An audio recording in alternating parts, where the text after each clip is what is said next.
Hi everyone.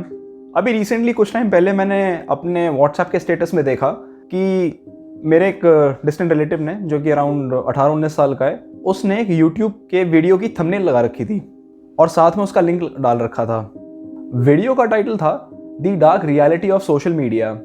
मुझे काफ़ी curiosity हुई तो मैंने उस लिंक पे क्लिक करा and I watch the whole video अच्छी थी। It was by a YouTuber named Deepak Dahiya. तो मैंने यूट्यूब पे जाके सर्च करा उस टॉपिक को एंड आई सॉ कि उस टॉपिक पे काफ़ी सारी मल्टीपल वीडियोस बनी हुई हैं। एंड देन मैंने चेकड आउट दीपक दहिया's चैनल, तो मैंने देखा कि वो एक मोटिवेशनल और इंस्पिरेशनल काफ़ी वीडियोस बनाते हैं, पॉजिटिविटी स्प्रेड करते हैं। तो उसमें मैंने उनकी वो वीडियो देखी and that was the only video. उसके अलावा बाकी और मोटिवेशनल टॉपिक्स के ऊपर वीडियोस थी। तो मुझे ऐसा लगा दैट वो जो 5.5 मिनट की वीडियो है, आई थॉट कि वो शायद थोड़ी अधूरी है। उस पूरी वीडियो को देखने के बाद audience they will have a negative impression of social media कि ये तो बेकार है, इससे दूर रहो। तो एक बैलेंस्ड पर्सपेक्टिव देने के लिए मुझे लगा कि उस वीडियो को मैं थोड़ा सा और एक्सटेंड करता हूँ, या उस वीडियो का एक सीक्वल मैं अपनी तरफ से बना देता हूँ, जिसमें I will be sharing the other side of social media, the brighter side. बाकी आप उस वीडियो में नेगेटिव चीज़ देख सकते हो, मेरी वीडियो में आप पॉजिटिव चीज़ देख सकते हो, and then you can decide कि भी सोशल मीडिया क्या है, कैसे यूज़ करना है, एंड आप अपना खुद का ओपिनियन बना सकते हो। मैं अपने व्यू पॉइंट्स इसमें शेयर करूंगा बेस्ड ऑन फैक्ट्स। तो मैं एक पहले ओवरव्यू देता हूँ कि किस किस तरह की चीज़ें उन्होंने मेंशन कर रखी थी अपनी वीडियो में। दो I agree with everything that is mentioned. उन्होंने बोला कि सोशल मीडिया में जो ऐप्स होती हैं वो हमारा डेटा ले लेती हैं। सोशल मीडिया पे लोग अपनी पोस्ट डालते हैं और उसमें लोग अपने आप को बहुत खुश दिखाते हैं, चाहे अंदर से वो बहुत दुखी हों। उनको देख के हमारे अंदर एक कॉम्प्लेक्स आता है कि ये तो इतने खुश हैं, हम दुखी हैं। कंपैरिजन लोग करना स्टार्ट कर देते हैं सोशल मीडिया पोस्ट देख के दूसरों की। एंड उन्होंने मेंशन करा हुआ है कि people are getting addicted to social media apps. तो ये ब्रीफ इन्होंने चीज़ें डिस्कस करी हैं। लोगों को डिप्रेशन हो रहा है, ये वैसे बहुत यूनिवर्सल फैक्ट्स हैं। बड़े सारे आर्टिकल्स इस पे आ चुके हैं, बड़ी सारी डॉक्यूमेंट्रीज इस पे आ चुकी हैं which have shown the negative side of social media. तो उन्होंने अपनी वीडियो के अंदर जो जो नेगेटिव पॉइंट्स बोले हैं, मैं उसका एक दूसरा पर्सपेक्टिव देने की कोशिश करूंगा, so that then by the end of the video we can decide कि हमें इसको कैसे यूज करना है। तो वो अपनी वीडियो की शुरुआत में क्लिप डालते हैं मार्क जकरबर्ग की, जिसमें he is being asked a few questions कि आप कौन से होटल में रुके, आपने किन लोगों से बात करी, क्या आप बताएंगे। तो मार्क जकरबर्ग ने मना कर दिया कि भी मैं नहीं बताऊंगा। तो उस पर दीपक दहिया ने बताया है कि भी जिनको सबकी इन्फॉर्मेशन मालूम है वो अपनी थोड़ी सी भी इन्फॉर्मेशन दूसरों के साथ शेयर नहीं करना चाहते। मुझे लगता है कि इस पॉइंट में उनके 3 कंसर्न्स हैं। कंसर्न नंबर 1 कि मार्क जकरबर्ग की इन्फॉर्मेशन किसी के पास नहीं है। सो डोंट वरी दीपक, उनकी इन्फॉर्मेशन गूगल के पास, यूट्यूब के पास, एप्पल के पास, शायद अमेजोन के पास और बहुत सारी ऐप्स होंगी जिन्हें उनकी इन्फॉर्मेशन होगी। हम जब भी एंड्रॉयड ऐप स्टोर के अंदर कोई भी ऐप डाउनलोड करते हैं तो वो हमसे परमिशंस मांगता है that we need permission to your mic, permission to your camera, access your camera, permission to access your contacts.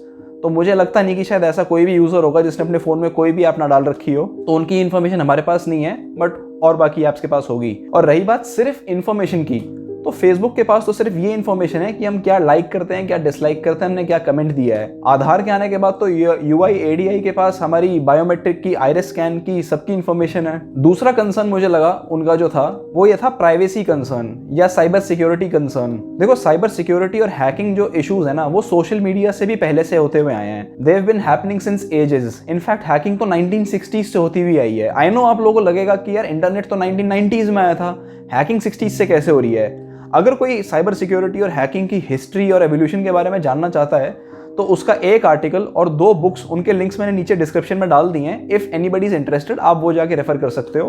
मैं उसकी ज़्यादा डिटेल नहीं दूंगा, फिर वीडियो दूसरी डायरेक्शन में चली जाएगी और बहुत ज़्यादा लंबी हो जाएगी। मुझे लगता है तीसरा कंसर्न उनका ये था कि आम जनता के पास तो कोई इन्फॉर्मेशन ही नहीं होती। तो ऐसा नहीं है कि आम जनता के पास इन्फॉर्मेशन नहीं होती, कई बार बहुत बड़ी बड़ी कंपनीज के पास भी इन्फॉर्मेशन नहीं होती बहुत चीज़ों की, और उनके नाक के नीचे से बहुत चीज़ें हो जाती हैं। कुछ केसेस में कंपनीज की टॉप मैनेजमेंट के पास कुछ इन्फॉर्मेशन होती है, वो उसके बेसिस पे डिसीजन ले लेते हैं और बाकी सारे एम्प्लॉइज को इन्फॉर्मेशन नहीं होती कि हुआ क्या। यूजुअली हर बिजनेस के बारे में जो बिजनेसमैन, जो उसको चला रहा होता है, जो उसका फाउंडर होता है, उसी को उसकी इंटरनल इन्फॉर्मेशन होती है जो कि आउटसाइडर्स को नहीं होती। जैसे कि जब सत्यम का स्कैम हुआ था तो सिर्फ रामालिंगम राजू को पता था कि फंड्स किस तरह से डाइवर्ट हो रहे हैं, बाकी सारे शेयर होल्डर्स को, इन्वेस्टर्स को तो कुछ भी नहीं पता था। ये तो स्कैम बहुत बाद में निकल के आया था। तो इन्फॉर्मेशन एसिमेट्री तो यार देखो हर एरिया में रहती है। दूसरा पॉइंट उन्होंने ये बोला है कि कभी भी हम कोई ऐप इंस्टॉल करते हैं सोशल मीडिया की, तो वो हमसे हमारे इंटरेस्ट पूछती है, और इंटरेस्ट पूछने के बाद इट इज़ प्रोग्राम्ड इन सच अ वे कि वो हमें हमारी इंटरेस्ट वाली ही चीज़ें दिखाती रहे so that we are hooked on to the app. तो मुझे ऐसा लगता है कि ये जो हमसे इंटरेस्ट पूछा जाता है या हमारी लाइक्स एंड डिसलाइक्स जो मॉनिटर करी जाती हैं ऐप्स में, वो इसलिए करी जाती हैं so that they can do targeted advertising. देखो एडवर्टाइजिंग तो हर कोई करेगी बिकॉज उनका रेवेन्यू सोर्स ही ये है। यूट्यूब, फेसबुक, ये सब चल ही एडवर्टाइजमेंट्स पे रहे हैं। ये फ्री में इतना बड़ा सर्वर, इतना सारा बैंडविड्थ कैसे दे सकते हैं किसी को। लेकिन हाँ, डिजिटल मार्केटिंग इतनी ऊपर पनप के इसलिए आई है because companies are finding these platforms better to market and advertise themselves. कोई भी ब्रांड किसी भी कस्टमर को, किसी भी टारगेटेड कस्टमर को अपनी इंफॉर्मेशन दे सकता है, ऐड दिखा सकता है। Platform will earn some portion of the ad revenue, और जो यूजर है उसे अगर कोई ऐड नजर आएगी तो उससे रेलेवेंट नजर आएगी। कई बार ऐड देखना अच्छा भी होता है, खैर हर जगह नेगेटिव नहीं होता है। कई बार आपको जिन चीजों में आपका इंटरेस्ट है उसकी अवेयरनेस मिलती है जैसे जैसे आप ऐड देखते हो। जैसे मैं एक एग्जांपल देता हूँ, सपोज मेरे को साइबर सिक्योरिटी में इंटरेस्ट है और मैं काफी चीजें साइबर सिक्योरिटी के बारे में स्टडी कर रहा हूँ, गूगल कर रहा हूँ, आर्टिकल्स पढ़ रहा हूँ और वीडियोज देख रहा हूँ। तो अगर किसी यूट्यूब की वीडियो पे या कहीं फेसबुक पे स्पॉन्सर्ड ऐड मुझे किसी एंटीवायरस सॉफ्टवेयर की नजर आए या किसी वीपीएन सॉफ्टवेयर की नजर आए तो मेरे लिए काम का होगा। मैं किसी एक्स इफेक्ट के परफ्यूम की ऐड देख के क्या करूंगा? That would be irrelevant for me. In fact मैं तो ये कहता हूं कि हमें मार्केट में क्या चल रहा है, कौन कौन से प्रोडक्ट्स आ रहे हैं, किसमें क्या फीचर्स हैं, उसकी अवेयरनेस भी होनी चाहिए so that we exactly know कि हमें क्या खरीदना है, क्या चाहिए। जैसे इंसान को अवेयरनेस नहीं होती ना कि कंपनीज क्या कर रही हैं, किस तरह के प्रोडक्ट्स आ रहे हैं, किसमें क्या फीचर्स हैं, और जब आप दुकान में जाके दुकानदार से पूछते हो कि जो भैया जो ठीक लगे वो दे दो, तो दुकानदार वो नहीं देगा आपको जो आपके फायदे की चीज़ है। दुकानदार आपको वो चीज़ बेचेगा जिसमें उसका सबसे ज़्यादा कमीशन हो। आप लोग अगर कहीं किसी कंप्यूटर शॉप में कहीं जाओगे और बोलोगे कि जी मेरे को ये हार्ड डिस्क चाहिए, अगर आप स्पेसिफिकली बताओगे कि मुझे ये स्पेसिफिकेशन, ये मॉडल चाहिए तो ठीक है। अदरवाइज दुकानदार कह देगा कि जी मार्केट में यही चल रहा है, ये ले लो। ऐसा होता है, आई एम श्योर आप लोगों ने सबने एक्सपीरियंस करा होगा। तीसरी चीज़ उन्होंने बोली है कि सोशल मीडिया ऐप डिज़ाइनर्स जो हैं वो बहुत अच्छे से ह्यूमन साइकोलॉजी को और ब्रेन फंक्शनिंग को समझते हैं। खैर ये तो चलो अच्छी बात है, जितनी भी ये बड़ी बड़ी कंपनीज हैं they are hiring the top talents from all over the world. चौथा पॉइंट ये कहते हैं कि अगर आप कोई भी पोस्ट या रील्स लाइक करते हो तो आपको उसी कैटेगरी की रील्स और पोस्ट बार बार दिखाई जाती हैं in order to get you hooked on to the app, ताकि आप और कहीं जाओ ना। देखो अगर हम जिस चीज़ को लाइक कर रहे हैं और हमें वही चीज़ बार बार दिखाई जा रही है तो इसका एक एडवांटेज भी है।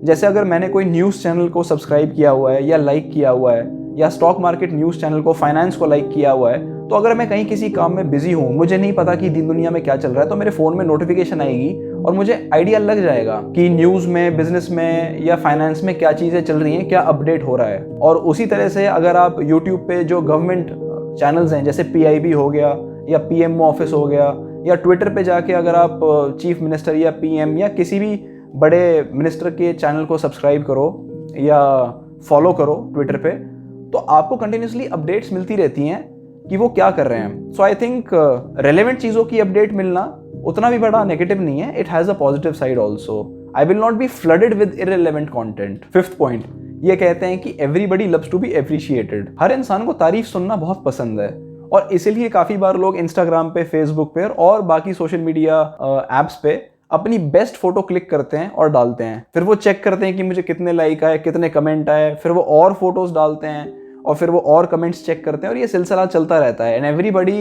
इज इन अ रेस कि मेरी और अच्छी फोटो आए और अच्छी फोटो आए। चलो वो तो ठीक है, लेकिन उसके साथ साथ on the other side of the table जो इंसान लाइक कर रहा है, कमेंट कर रहा है, वो कहीं ना कहीं थोड़ा सा इन्फीरियर फील करने लग जाता है कि इसके कितने अच्छे गुड लुक्स हैं, ये कितना खुश है, मेरी तो ज़िंदगी बहुत बेकार है, मैं कितना परेशान हूँ, मेरी जैसी स्ट्रगल तो किसी की लाइफ में है नहीं। And it might induce people into depression by constantly comparing themselves their lives with others. देखो मुझे ऐसा लगता है कि ये इंसान की चॉइस है कि वो अपनी लाइफ से कंपैरिजन लेता है या इंस्पिरेशन लेता है। चलो मैं कंपैरिजन की बात करता हूँ, तो वो आप पे डिपेंड करता है कि आप किसको फॉलो कर रहे हो। आप किसी सेलिब्रिटी को फॉलो कर रहे हो तो आपको हमेशा ऐसा लगेगा कि इसकी लाइफ कितनी अच्छी है, कहाँ घूम रहे फिर रहे हैं, हम तो कहीं नहीं गए। लेकिन ऑन दी अदर हैंड आपको ऐसे लोग भी मिलेंगे, ऐसे पोस्ट्स और ऐसी वीडियोस भी मिलेंगी जो लाइफ में इतनी स्ट्रगल कर रहे हैं, जो इतनी गरीबी में जी रहे हैं, जो इतने क्राइसिस में जी रहे हैं कि उन्हें देख के यू विल बी ग्रेटफुल कि मेरी ज़िंदगी तो फिर भी बहुत अच्छी है, मतलब you will be thankful to God.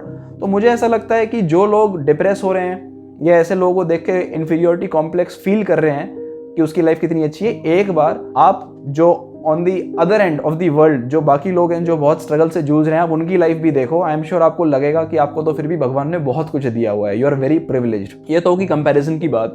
वो मुझे ऐसा लगता है कि social media can also be used not just for comparison, it should be used for motivation, skill development, learning and education. जैसे काफ़ी सारे हमारे चैनल्स भी हैं यूट्यूब पे, फेसबुक पे भी काफ़ी सारे पेजेस हैं जो आपको कुछ ना कुछ सिखाते हैं, काफ़ी फ्री एजुकेशन भी देते हैं। इनफैक्ट काफ़ी सारे लोग कोचिंग सेंटर्स जो नहीं अफोर्ड कर सकते वो ऑनलाइन बैठ के कितने कंसेप्ट्स क्लियर करते हैं अपने एग्जाम्स की तैयारी में। और एक चैनल भी है जोश टॉक्स, जिस पे लोग मोटिवेशनल कहानियां सुन सुन के अपने अंदर का जज्बा जगाते हैं। जो 6th पॉइंट है उनका वो ये है कि सोशल मीडिया ऐप्स जो हैं वो एक कसिनो और गैम्बलिंग की तरह डिजाइंड है कि एंटरटेनमेंट के नाम पे वो सिर्फ एडिक्शन दे रहे हैं लोगों को। ये तो कैपिटलिज्म का रूल है। जितने भी बिजनेसेस हैं, एंटरप्राइजेस हैं, they will focus on revenue maximization, they will focus on customer acquisition, they will focus on customer retention। Her business में हर कंपनी compete करती है कि हमें सबसे ज्यादा बिजनेस मिले, हमें सबसे ज्यादा मार्केट शेयर मिले, तो इसमें कुछ गलत नहीं है। बाकी यूजर पे, कस्टमर पे डिपेंड करता है कि वो कौन सी चीज कहां से कितनी मात्रा में लेना चाहता है। और बाकी कहीं ना कहीं कंपनीज का ये जो रेवेन्यू मैक्सिमाइजेशन का टारगेट है, इसके पीछे मजबूरी भी है, बिकॉज कंपनी को जो चला रहा है, जो सीईओ होता है, he is also answerable to the shareholders after all. अगर प्रोडक्शन कम हो जाए, कंजम्पशन कम हो जाए, तो वो वैसे भी देश की जीडीपी को हर्ट करता है। आपको पता होगा जब लॉकडाउन हुआ था 2020 में, तो जितने भी यूट्यूबर्स थे उनकी सबकी एड रेवेन्यू से अर्निंग 70% कम हो गई थी। ऐसा टॉप यूट्यूबर्स ने खुद क्लेम किया हुआ है। अब इस चीज की वजह से बहुत लोगों को स्ट्रगल करना पड़ा, स्पेशली दोस्त जो कि टोटली यूट्यूब इनकम के ऊपर डिपेंडेंट थे। और दूसरी बात, अगर ये बड़ी बड़ी सोशल मीडिया कंपनीज या ये सर्च इंजन गूगल, फेसबुक वगैरह इतना प्रॉफिटेबल हो भी रहे हैं, तो कहीं ना कोई बंदा तो उसका एडवांटेज उठा रहा है। जिसके पास उस कंपनी के शेयर्स हैं उसको फायदा मिल रहा है, उसको अच्छा डिविडेंड मिल रहा है। जो एम्प्लॉइज हैं उनको सैलरीज अच्छी मिल रही है। आए दिन हम कितनी बार न्यूज़पेपर के अंदर पढ़ते रहते हैं कि आईआईटीज में, आईएम्स के अंदर फेसबुक आई, 1-1.5 करोड़ के पैकेज पे कैंडिडेट को प्लेस करके ले गई। So many people want to get out of India and work in those companies, क्योंकि वहाँ पे सैलरीज अच्छी हैं। इनफैक्ट काफ़ी सारी अमेरिकन कंपनीज तो लिस्टेड हैं in the list of best places to work in. अब एक अच्छा स्वैंकी ऑफिस बनाना, बढ़िया वर्क कल्चर डेवलप करना, मोटे पैकेजेस पे लोगों को from all over the world लेके आना, it involves a lot of cost. तो कोई भी कंपनी कॉस्ट तभी बेयर कर सकती है जब उसका रेवेन्यू अच्छा हो। अगला पॉइंट उन्होंने बोला कि हमें जिंदगी अपने लिए जीनी चाहिए, दूसरों के लिए नहीं। हाँ, बिल्कुल सही बात है, आई एग्री। और हमें रियल लाइफ में लोगों के साथ कनेक्टेड होना चाहिए rather than on social media. बात तो सही है, बट कई बार हम सोशल मीडिया की वजह से भी रियल लाइफ में लोगों के साथ कनेक्ट कर पाते हैं। फॉर एग्जाम्पल, हमारे जो फ्रेंड्स एंड रिलेटिव्स हैं जो ओवरसीज हैं, जो इंडियन डायस्पोरा है, कोई अमेरिका में रहता है, कोई लंदन में रहता है, उनके साथ हम फेस टू फेस वैसे तो मिल नहीं सकते, तो स्काइप के थ्रू या फेसबुक के थ्रू, व्हाट्सएप के थ्रू फॉर एग्जांपल हम उनके साथ इंटरेक्ट कर पाते हैं। तो रियल लाइफ में इंटरेक्शन भी सोशल मीडिया के थ्रू ही होती है उनके साथ। नेक्स्ट पॉइंट, दीपक दहिया ने अपना एक एग्जांपल दिया है that he went to a restaurant with few of his friends and उन्होंने देखा कि 90% लोग मोबाइल के ऊपर चिपके हुए थे। तो मोबाइल एडिक्शन बहुत ज़्यादा बढ़ रही है बिकॉज ऑफ सोशल मीडिया। देखो, लोगों की एडिक्शन या लोगों की हैबिट्स वो तो एक इंडिविजुअल चॉइस है। अगर आप किसी पब में भी चले जाओगे तो आपको 90% लोग सिगरेट पीते हुए या दारू पीते हुए नजर आएंगे, जबकि सेहत के लिए वो भी अच्छी नहीं है। और सोशल मीडिया तो अब आया है, 2010 के बाद ये काफ़ी पिकअप हुआ है। अर्ली 2000s में तो ये नहीं था, लेकिन फिर भी उस टाइम पे there were so many people who were hooked on to TV. कितनी सारी लेडीज थी जो कि सास बहू के सीरियल्स देखा करती थी, उनके रिपीट टेलीकास्ट भी देखा करती थी। टीवी पे कितने सारे प्रोग्राम्स थे जिनके ऊपर लोग लॉक्ड ऑन रहते थे। ये काफ़ी सारे सीरियल्स जैसे कौन बनेगा करोड़पति या क्योंकि सास भी कभी बहू थी, उनकी मैक्सिमम टीआरपीज थी 2001 में, 2 में। तो सोशल मीडिया होने के बावजूद भी लोग टीवी पे लगे रहते थे। और इनफैक्ट अगर आप कहीं किसी गांव में या किसी रूरल जगह में जाओ जहाँ ना बिजली आती, ना जहाँ ज़्यादा लोग सोशल मीडिया सेवी हैं, वहाँ पे लोग आपको ऐसे भी नज़र आ जाएंगे जो पूरे दिन चारपाई पे लेटे रहते हैं, हुक्का पीते रहते हैं या ग्रुप बना के ताश खेलते रहते हैं। मुझे ऐसा लगता है कि जिसको अपना टाइम वाइल अवे करना है, टाइम वेस्ट करना है, वो कोई ना कोई एवेन्यू तो ढूंढ ही लेगा टाइम वाइल अवे करने का, चाहे सोशल मीडिया हो या ना हो। और जिसको प्रोग्रेस करनी है, जिसको कुछ सीखना है, आगे बढ़ना है, वो सोशल मीडिया को यूज भी कर सकता है अपनी नॉलेज बढ़ाने के लिए, मोटिवेशन लेने के लिए। लास्ट में इन्होंने ये बोला है कि he himself is there on social media to spread positivity and motivate people. बिल्कुल, बहुत अच्छी बात है। एग्जैक्टली देखो, सोशल मीडिया ने आपको एक प्लेटफॉर्म दिया हुआ है जिससे कि आप पॉजिटिविटी बढ़ा पा रहे हो, लेकिन इसी सोशल मीडिया ने जो आपके सब्सक्राइबर्स या फॉलोअर्स हैं उनको भी प्लेटफॉर्म दिया हुआ है that they can connect with you. You have a following of 3 million subscribers. 30 lakh लोग हैं जो आके आपसे मोटिवेट हो रहे हैं, पॉजिटिव चेंज ला रहे होंगे शायद कुछ लोग अपनी लाइफ में। तो ये प्लेटफॉर्म उनको मिल रहा है मोटिवेशन लेने के लिए और ये प्लेटफॉर्म आपको मिल रहा है मोटिवेशन देने के लिए, तो फायदा तो है। और इनफैक्ट ये जो यूट्यूब है या इंस्टाग्राम है, this has become a source of livelihood for so many people. In fact काफी सारे क्रिएटर्स तो एंटरप्रेन्योर्स बन गए, सेलिब्रिटीज बन गए, उनकी तो लाइफ ही चेंज हो गई है। People from middle class backgrounds have reached to such levels. देखो, कंक्लूड करते करते मैं सिर्फ ये कहूंगा कि सोशल मीडिया एक चाकू की तरह है। आप उससे उंगली भी काट सकते हो और सब्जी भी काट सकते हो अच्छा खाना बनाने के लिए। और हर टूल के, हर टेक्नोलॉजी के डुअल यूज होते हैं, पॉजिटिव और नेगेटिव। चाहे वो न्यूक्लियर टेक्नोलॉजी हो, चाहे वो स्पेस टेक्नोलॉजी हो, चाहे वो बायोटेक्नोलॉजी हो, या वो कुछ भी हो, ये हम पे डिपेंड करता है अल्टीमेटली कि हम किस चीज़ को किस तरह से यूज़ करना चाहते हैं, अपनी बर्बादी के लिए या फिर टुवर्ड्स द प्रोग्रेस ऑफ माइनकाइंड। ये एक मेरा पर्सपेक्टिव था और ये मैंने इसलिए बोला ताकि सोशल मीडिया को हर बंदा उस वीडियो को देखने के बाद बहुत ज़्यादा नेगेटिवली ना ले। इस वीडियो को देख के थोड़ा एक, मैं ये नहीं कहता कि पॉजिटिवली ले कि सोशल मीडिया बहुत अच्छी चीज़ है, बट एक बैलेंस पर्सपेक्टिव लेके चले और डिसाइड करे कि उसको क्या फॉलो करना है, कितना देखना है और कहाँ देखना है। बस चलो, आई होप कि जितने भी लोगों ने ये वीडियो देखी होगी, you all use social media responsibly, effectively and progress in your life. Bye.